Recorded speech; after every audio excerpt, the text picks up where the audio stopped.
The flame caught the fabric at 11:47 p.m. on a Thursday night in October. She held a barbecue lighter in one hand and a glass of Chardonnay in the other, and she watched it burn like she was watching a scented candle flicker in her living room, like it meant nothing, like it was just a piece of cloth. But that flag had been folded by white-gloved hands at a funeral in 1998. That flag had been pressed into the trembling arms of a widow who would spend the next 14 years sleeping on her husband's side of the bed just to feel close to him. That flag had lived in a glass case in the front room of a small brick house on Crestwood Avenue in Kingsport, Tennessee, for 26 years. And the man who owned that house, the man who had placed that flag in that case with his own calloused hands, was standing at his kitchen window when it happened. He didn't scream, he didn't run outside, he didn't reach for a phone. He just stood there in the dark, hands flat on the countertop, watching the orange glow fade into smoke. His name was Sergeant Major Raymond Dale Kowalski, United States Marine Corps, retired. And by the next morning, everything in that woman's life was about to change. Let me tell you about Crestwood Avenue. It sits in the northeast corner of Kingsport, Tennessee, one of those neighborhoods that real estate agents call established and everybody else calls home. Wide streets lined with oak trees that have been dropping their leaves on the same sidewalks since 1962. Front porches with actual rocking chairs on them. Neighbors who know each other's dogs by name. The houses are modest 3 bedrooms, single-story brick, but they're kept. Lawns edged sharp as a military crease. Flower boxes painted every spring. American flags on every third porch, not because anyone told them to put them up, but because they wanted to. In the summer of 2019, Crestwood Avenue smelled like fresh-cut grass and charcoal on Saturday afternoons. You could hear kids on bikes and the distant crack of a baseball bat from the elementary school 2 blocks over. Mrs. Patterson at number 14 kept wind chimes on her front porch that rang soft and low when the Tennessee breeze rolled through. It was exactly the kind of street that made you believe things were still okay in the world. Raymond Kowalski lived at number 22. The third house from the corner, the one with the dark green shutters and the carefully maintained garden along the left side of the driveway. His late wife Dorothy had planted that garden in 1991, the summer she found out she was pregnant with their son Thomas. She'd put in 6 rose bushes, one for each month of Raymond's deployment to the Gulf, and every one of them had come back the following spring. The house on the right, number 24, had sat empty since February. Until late August, until the Escalade pulled up. Sergeant Major Raymond Dale Kowalski had served in the United States Marine Corps for 27 years. He enlisted in 1971 at the age of 19 out of a small house in Scranton, Pennsylvania, the second of 4 boys, the son of a steelworker who'd done 2 years in Korea and never talked about it. Raymond talked about it even less. That was a family trait. He served 2 tours in Vietnam, arriving in '72 just as the war was grinding toward its bloody, undignified end. He watched things over there that he would never describe to another living person. Things that lived behind his eyes when he thought the room was empty. He survived, he came home, he re-enlisted. Over the next 2 decades, Raymond Kowalski became the kind of Marine that other Marines told stories about in barracks and mess halls, quiet, precise, ferociously competent. He was assigned to the 1st Marine Division, deployed twice to Southwest Asia, served a rotation in Okinawa, and spent 8 years as a senior drill instructor at Parris Island, where he shaped over 400 young men into United States Marines. He earned a Bronze Star with a Combat V for action during Desert Storm. He earned a Navy Commendation Medal, 2 Meritorious Service Medals, and about a half-dozen other decorations he kept in a shoebox in the closet because he didn't think it was dignified to put them all on the wall. He retired in 1998 at the age of 46, 1 year after Dorothy was diagnosed with breast cancer. He wanted to be home. He needed to be home. Dorothy died in the spring of 2005, surrounded by her rose bushes and her husband and her 13-year-old son, Thomas, who held her hand until the end. Raymond kept the flag from her funeral in a glass display case on the fireplace mantel. He kept the garden. He kept everything because everything was all he had left of her. By the summer of 2019, Raymond Kowalski was 67 years old. He had a slight hitch in his right hip from an old injury he dismissed as a thing that happened. He walked with a wooden cane he'd carved himself from a hickory branch, not because he needed it badly, but because Dorothy had given him the wood and told him to do something useful with your hands. He drank his coffee black at 5 a.m. every morning on the front porch, watching the street wake up. He knew every neighbor by name, every car by sight. He shoveled Mrs. Patterson's driveway every winter without being asked. He kept his lawn perfect, not out of pride, but out of discipline. Old habits. He had one more thing worth mentioning. His son, Thomas Raymond Kowalski, was a staff sergeant in the United States Marine Corps, currently deployed to Helmand Province, Afghanistan. The boy had followed his father into the Corps the day he turned 18. Raymond had never asked him to, he'd never pushed. Thomas had simply looked up from the dinner table one evening, 17 years old, and said, "Dad, I think I want to be a Marine." Raymond had just nodded and said, "You'll need a haircut." Thomas was due home in 11 days. The moving truck arrived on a Tuesday, a gray Tuesday in late August of 2019, and it was followed by a pearl-white 2020 Land Rover Defender that cost more than the annual salary of every teacher in the Kingsport city school system. The truck was one of those private white glove services, the kind where men in polo shirts carry things carefully and don't speak unless spoken to. They began unloading furniture that looked like it belonged in a hotel lobby, sectional sofas the color of cream cheese, abstract paintings in chrome frames, a wine refrigerator the size of a wardrobe. Then she stepped out of the Land Rover. Her name was Brianna Voss, born Brianna Hutchins, from a suburb of Memphis, age 31. She'd married Derek Voss 3 years earlier. Derek was 54 years old, the founder of a mid-tier software consulting firm based in Nashville, and he was currently in Singapore for 6 weeks on a contract deal. He had purchased number 24 Crestwood Avenue as a temporary relocation investment, while their Brentwood estate was undergoing a full renovation. He had not told his wife this relocation would be quite so modest. Brianna Voss did not look like someone who was accustomed to modest. She stood on the sidewalk in white linen pants and oversized sunglasses, venti iced coffee in hand, surveying the street the way a building inspector surveys a property he's about to condemn. Her eyes moved from house to house, her lips pressed together in something that wasn't quite a smile.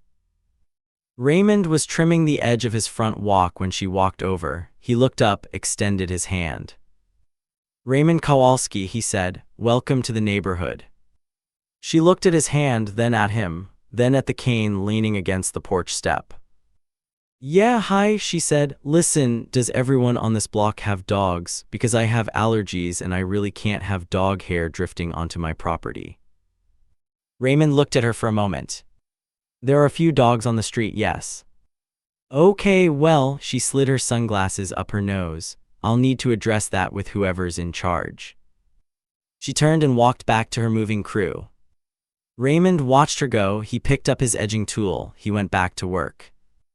That evening, he opened a fresh composition notebook and wrote the date at the top of the first page. He didn't write anything else, not yet. But he kept the notebook on the kitchen counter, right next to the coffee maker. That notebook, that small, black and white composition book, is what you want to remember. Because in 22 minutes of this story, it's going to be the most important object in Brianna Voss's universe. The first real incident happened 10 days after Brianna moved in. Raymond had a small concrete bird bath near the property line between his yard and number 24. Dorothy had put it in during the summer of '94, and it had been there ever since. A family of sparrows had lived in the oak tree above it for as long as Raymond could remember. He came outside one morning to find the birdbath tipped over, not fallen, tipped, deliberately pushed, tilted off its base, lying on its side in the grass. He set it right, checked the base, poured fresh water. 2 days later, he came home from his Tuesday morning walk to find a note tucked under the windshield wiper of his 2009 Ford F-150. It was written on monogrammed notepaper ivory with a cursive BV at the top. "Your bird thing is right on the property line. It needs to go. I've already talked to an HOA representative." There was no HOA on Crestwood Avenue. Raymond folded the note carefully, put it in the composition notebook, and walked next door. He knocked, he waited, he knocked again. The door opened 3 inches, the chain still on. "What?" she said.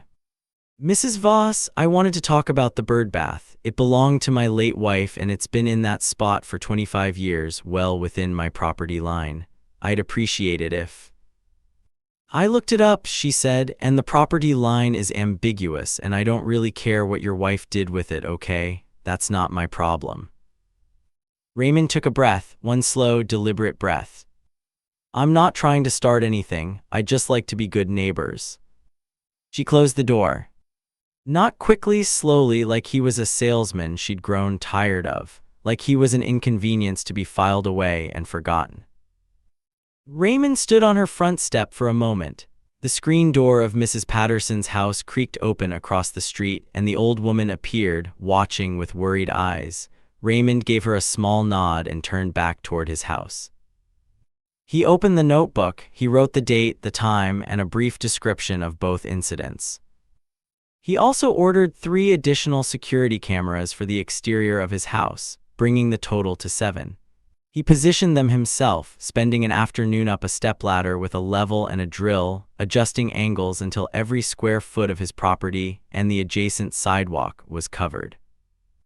He also checked the memory card on the existing front porch camera, the one that had been running continuously since 2016. It had captured the bird bath being pushed over at 11:38 p.m. on a Wednesday night. Brianna Voss, in pajamas, giving it a deliberate shove with one foot before walking back inside. Raymond copied the footage to a thumb drive, labeled it with the date, and put it in the fireproof lockbox under the bathroom sink. "Now let me pause here and ask you something. Have you ever tried to be reasonable with someone who has absolutely no interest in being reasonable? You go over there, you smile, you extend the hand, and they look at you like you're the problem. Drop a comment below and tell me what happened, because I know I'm not the only one who's been there." October arrived cold that year in Kingsport. The oak trees on Crestwood Avenue turned copper and burgundy, and the leaves came down in long, slow drifts that Raymond raked every Saturday morning, making neat piles at the curb.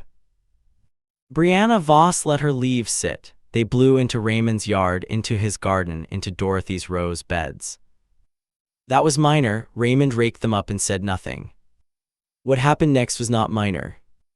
On October 3rd, Raymond came home from his Thursday walk to find his mailbox, a simple black post-mounted box he'd installed in 2007, knocked completely off its post and lying in the drainage ditch. Someone had hit it with enough force to shear the mounting bolts clean. He checked the front porch camera. A pearl-white Land Rover Defender had reversed out of number 24's driveway at an angle on the previous evening, clipping the mailbox at the base. Brianna Voss had gotten out of the car, looked at the broken mailbox, looked at Raymond's house, and driven away. Raymond photographed the damage, copied the footage, and called the non-emergency police line. Officer Dennis Yates from the Kingsport PD came out, took a report, and told Raymond it was likely a civil matter unless he wanted to press it. Raymond said he'd like to think about it. He didn't press it, not yet. On October 9th, a complaint arrived by mail, not from the non-existent HOA, but from the city's code enforcement office. Someone had filed a report claiming Raymond's side garden was in violation of city ordinance for uncontrolled vegetation. Raymond's garden was immaculate. He had the photographs to prove it, dated and time-stamped going back 3 years. He hired a city-licensed landscaper to come out, inspect, and provide a written statement. The complaint was dismissed within 2 weeks. He noted all of it in the composition notebook: names, dates, reference numbers. Then came the night that made Raymond's neighbor on the left, Frank DeLuca, call him with his voice low and agitated. "Ray, she was in your driveway." "When?" 20 minutes ago, I saw her from my garage. She was walking along your truck with something, I couldn't see what. I opened my garage door and she left." Raymond walked outside with a flashlight and found it within 30 seconds. A long, deliberate key scratch ran from the front left fender to the rear wheel well of his 2009 Ford F-150, 11 feet long, straight and precise the way only an intentional act can be. The security camera on the left corner of his garage had captured it at 9:14 p.m. Brianna Voss, in a dark jacket, hood up, dragging a key along the driver's side in one slow, steady pass. Raymond stood in his driveway and looked at the scratch for a long moment. A cold wind moved through the oak trees. Somewhere down the block, a dog barked twice and went quiet. He went inside. He made a cup of coffee. He sat at the kitchen table and opened the composition notebook, and he wrote for a long time. He also made a phone call, not to the police, not yet, to a man named Colonel Walter Bucky Briggs, USMC retired, currently serving as a senior investigator with the Tennessee Bureau of Investigation, who had been Raymond's best friend since they went through OCS together in 1975. "Hey, Bucky," Raymond said. "Ray, what is it?" "I need to ask you something, as a friend, not official." "Ask it." "What does it take to document a pattern of harassment for a civil harassment lawsuit in this state?" There was a pause. "You documenting it?" "I've been documenting it since the day she moved in." Another pause, then Bucky Briggs let out a slow, quiet sound that wasn't quite a laugh. "Keep doing what you're doing," he said. "Every incident, every timestamp, every piece of evidence preserved and labeled, and don't engage, don't escalate, don't give her anything to point at." "I know," Raymond said. "Yeah," said Bucky, "I know you know, I just wanted to say it." Raymond thanked him and hung up. He finished his coffee. He went to bed. Thomas was coming home in 2 days. Raymond had been counting down without telling anyone he was counting down, a habit from 27 years of watching men come home from places they shouldn't have had to go. He'd cleaned the house. He'd put fresh sheets on Thomas's bed. He'd made a grocery run for the boys' favorites, venison chili, cornbread, sweet tea. He'd taken the flag case from the fireplace mantel and dusted it carefully with a soft cloth, the way Dorothy used to do every Sunday. The flag was still crisp and perfect inside it. 4 triangular folds, white stars against blue, the way it had come from the hands of the Marine Honor Guard at Arlington Cemetery on a gray April morning 21 years ago. He placed it back on the mantel and stood looking at it for a moment. "He's coming home, Dorothy," he said to the empty room. That evening, Raymond made dinner, watched the news, and went to bed at 9 o'clock. He woke up at midnight to a sound, not a crash, not a shout, a small, bright crackling like cellophane being crumpled. He lay still for 3 seconds, listening. Then he got up. He was at the kitchen window, in time to see the last of it.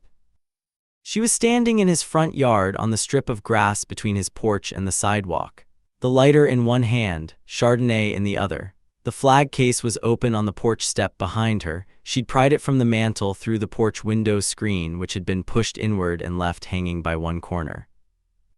The flag was on the ground, burning, just the edge at first, then more, the blue field catching, the stars going black. The autumn grass around it was damp from a day of rain, so it didn't spread.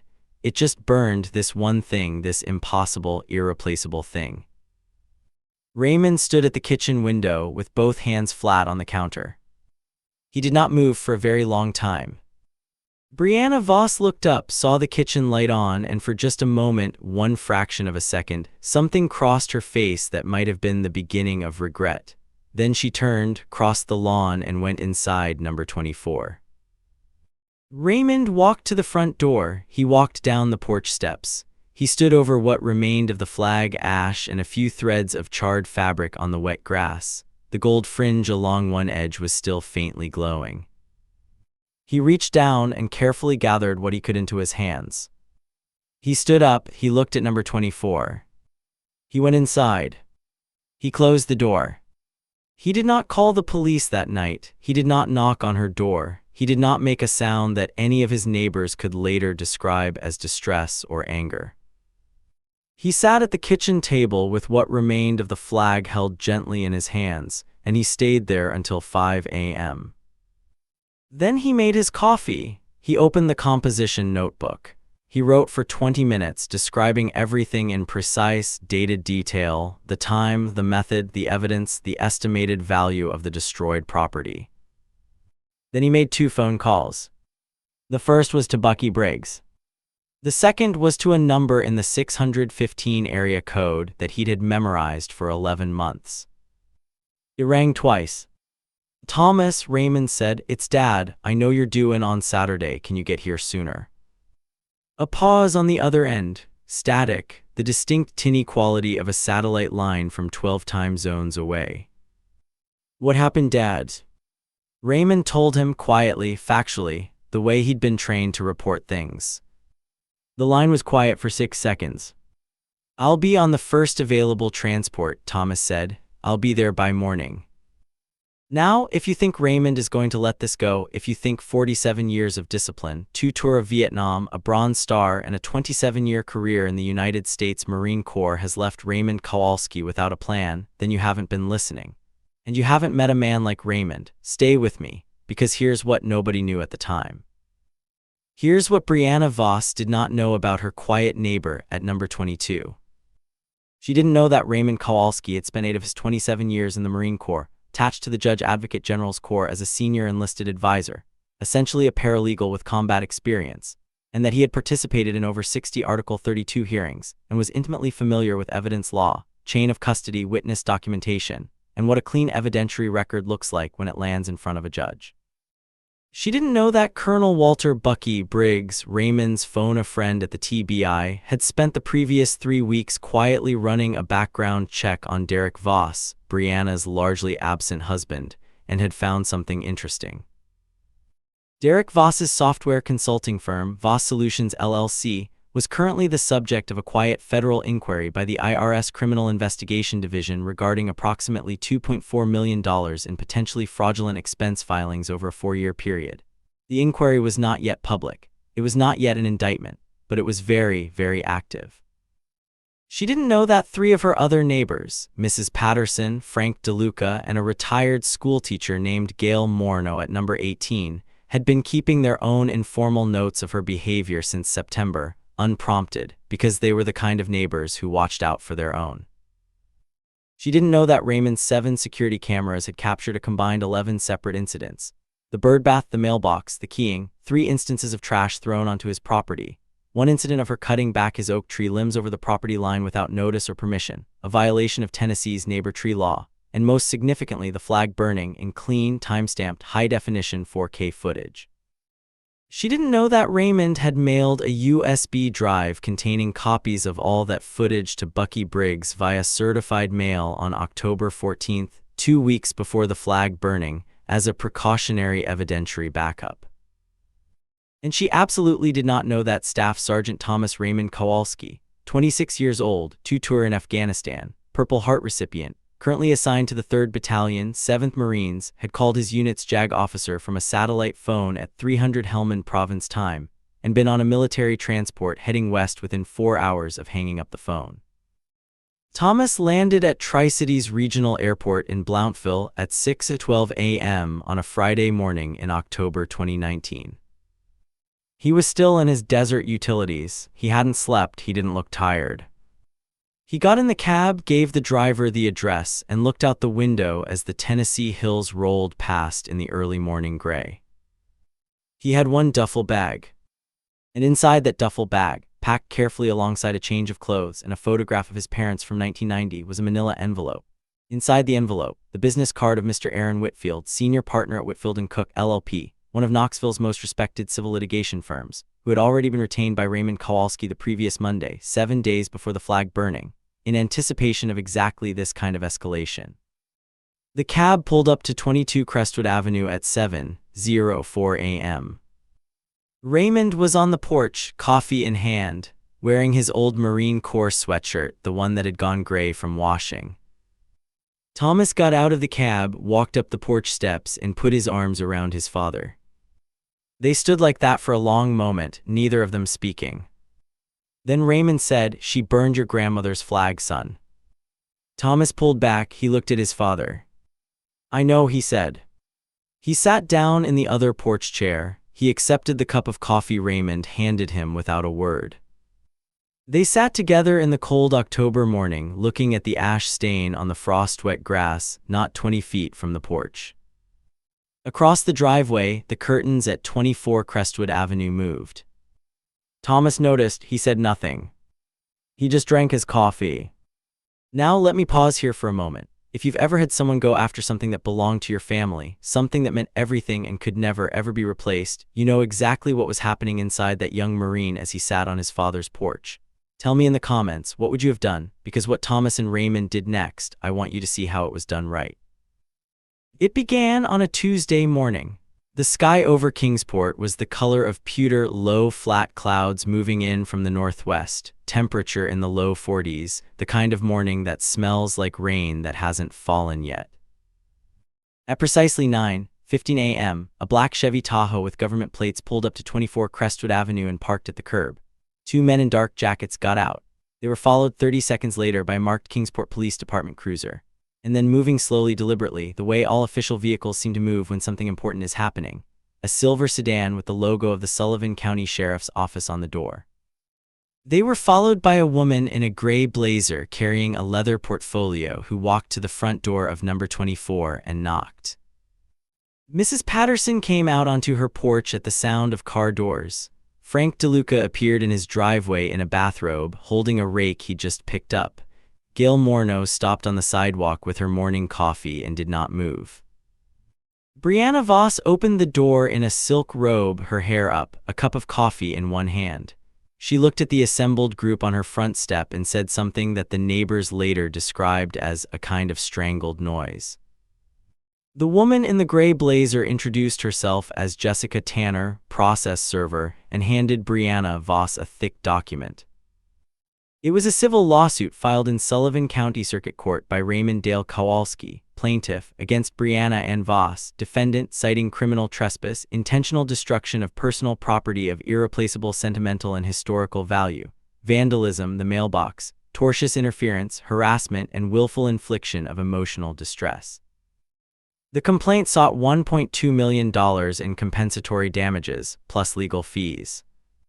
Behind Ms. Tanner, one of the men in dark jackets, a Kingsport PD detective named Marcus Webb, stepped forward and explained to Brianna Voss that a criminal complaint had also been filed with the district attorney's office regarding the destruction of the flag, a violation of Tennessee Code Annotated Section 3914-408, destruction of a war memorial or veteran's artifact, a Class D felony when the item is of documented military heritage.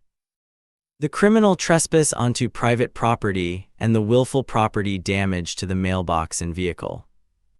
The third thing that happened, the one that made Brianna Voss sit down on her own front step in the middle of all of it, was that the man from the sheriff's office approached her and explained with polite professional calm that a separate matter involving financial records related to Voss Solutions LLC had been referred to federal authorities, and that as a co-owner of the LLC, she had been identified as a person of interest. Bucky Briggs had made a phone call of his own. Brianna Voss said, "I need to call Derek." The detective said, "Yes, ma'am, you might also want to call a lawyer." Raymond Kowalski was on his porch across the driveway. He was not watching. He was looking at the middle distance, past his garden, past the ash stain on the grass, past all of it, with the particular calm of a man who has spent his life preparing for moments that lesser men would find impossible to survive. Thomas sat beside him, still in his desert utilities, hands around a mug of coffee, watching over the rim with the same steady, unreadable eyes his father had passed down to him. Mrs. Patterson called out from across the street, "Raymond, you need anything, honey?" "No, ma'am," Raymond said, "I'm fine." He looked at the ash stain. "We're fine." By noon, the official vehicles were gone. The street was quiet in the way streets go quiet after something big, a held breath stillness, everyone slightly shaken, no one sure what to say. Brianna Voss did not come back outside that day. The curtain stayed drawn. At some point in the afternoon, a Porsche 911 with a Davidson County plate pulled up and a man in a suit got out and went inside. Her attorney, as it turned out. He was there for 3 hours. Raymond watched none of it. He and Thomas spent the afternoon in the garage woodworking, Raymond on a chair leg he'd been shaping for 2 weeks, Thomas helping without being asked, the two of them working in the comfortable silence of men who understood each other without needing to translate. The smell of fresh sawdust and machine oil, the low groan of the lathe, the radio on the workbench playing a country station neither of them was really listening to. At dinner that evening, Thomas said, "Dad, you okay?" Raymond set down his fork. He thought about it, genuinely thought about it, the way he'd been taught to give honest answers to honest questions. "She took something I can't get back," he said finally. "That's going to sit with me." Thomas nodded. "But you know what?" Raymond said. "Your mother used to say it's not the objects, it's what they carry, and what that flag carried nobody took." He tapped his chest once. "Still right here."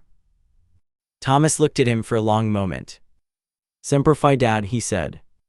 "Semper Fi, son." The other neighbors talked quietly among themselves that evening. They gathered on Mrs. Patterson's porch the way people do when something has shifted the earth under them. Nobody was celebrating, it wasn't that kind of thing. It was more like the relief after a storm, the letting out of a breath that the whole street had been holding for 3 months. Frank DeLuca said, "I always knew Ray would handle it right." Nobody disagreed. "Let me ask you something before we get to the end of this story, and I want you to really think about this. How many times in your own life has someone gone away with something because the people around them were too tired or too uncertain or too afraid of the hassle to do anything about it?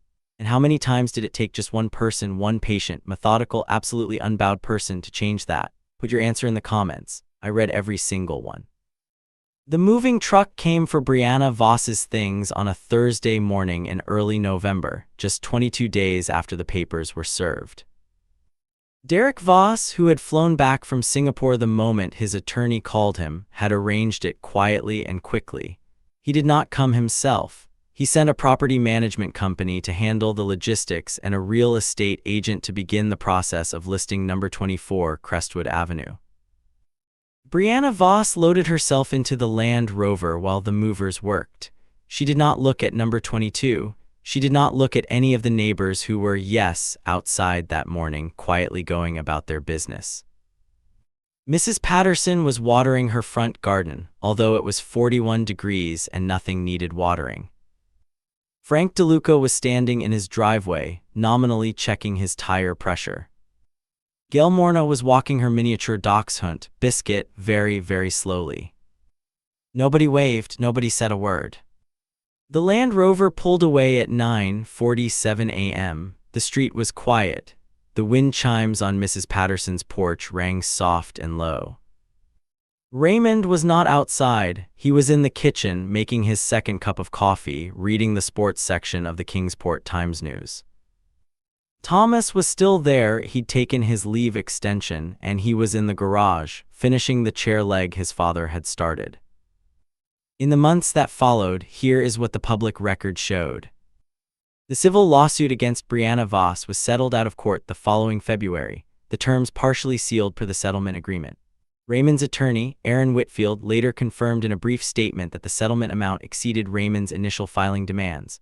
Unofficial sources from the courthouse put the number at $112,000, plus legal fees and court costs. The criminal charges, trespass, destruction of property, and the Veterans Memorial Statute, resulted in Brianna Voss being formally charged in January 2020.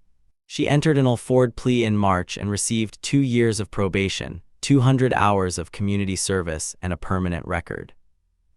Derek Voss's company, Voss Solutions LLC, entered a civil enforcement agreement with the IRS in the summer of 2020, agreeing to repay $1.8 million in improperly claimed deductions plus penalties. Derek and Brianna Voss filed for divorce in September 2020. The Nashville Tennessean ran a 3-paragraph story about the fraud settlement. It named Voss Solutions LLC. It named Derek. Number 24 Crestwood Avenue sold in the spring of 2020 to a young couple, a third-grade teacher and a physical therapist, who introduced themselves to Raymond on the day they moved in with a bottle of sweet tea and a pound cake from the Ingalls Bakery. Their names were Jenna and Marcus Cole. They had a 4-year-old named Sophie who immediately developed a deep and fervent attachment to Raymond's old woodworking magazines. In the spring of 2021, Raymond replanted Dorothy's garden. The winter had been hard on 3 of the rose bushes, and he'd had to pull them and start over from new rootstock. He spent 3 Saturdays on his knees in the dirt, Thomas helping where he could on a long weekend pass. By May, all 6 were blooming. He stood at the garden fence one morning, coffee in hand, looking at the roses. Mrs. Patterson came by on her walk, and she stopped and she looked at the roses too. "Dorothy would have loved seeing those," she said. "Yes, ma'am," Raymond said. "She'd have loved seeing Thomas home too." "Yes, she would." Mrs. Patterson patted his arm once and kept walking. The wind chimes rang. You know, people ask me sometimes, why do we tell stories like this? And here's my honest answer. We tell them because there are people in this world, not many, but enough to matter, who mistake quietness for weakness, who see patience and think they're seeing passivity, who look at a man who has survived things they cannot imagine, who has buried people he loved, who has carried weight most of us will never understand, and they think because he doesn't shout, because he doesn't threat, because he goes inside and closes the door, they think he's going to let it go. Raymond Kowalski never let anything go. He just chose the right time and the right way and the right ground to stand on. That's what 27 years of service teaches you, not rage, not bravado, discipline, the understanding that patience isn't weakness, it's ammunition. And Thomas, that young man who boarded a military transport at 3 a.m. from a combat zone because his father called, he understood something that his neighbor never could, that the things worth fighting for aren't always on a battlefield. Sometimes they're in a small house on a quiet street. Sometimes they're a glass case on a fireplace mantel.